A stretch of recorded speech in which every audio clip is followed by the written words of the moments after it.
které si pro vás připravili 3 vánoční písničky.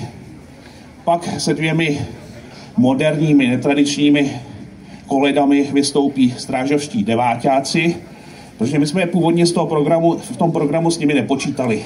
Ale oni vyhlásili stávkovou pohotovost za každou cenu, že chtějí jako spolužáci naposledy na Strážovském náměstí vystoupit, tak samozřejmě sliby se mají plnit o Vánocích a proto jim tady také dáme prostor.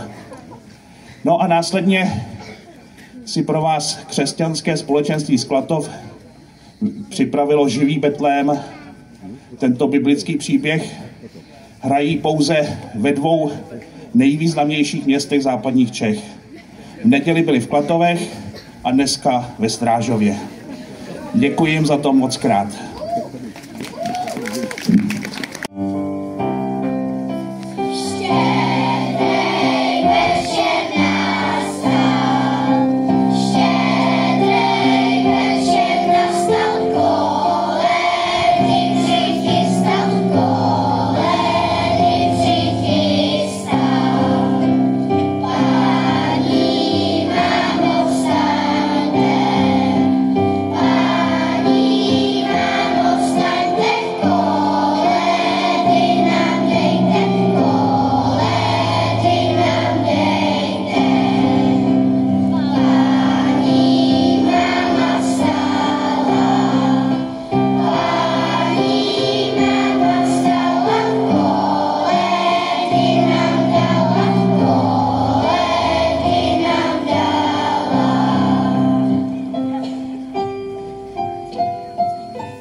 Pastýři v olivovém háji na šamaji hrají.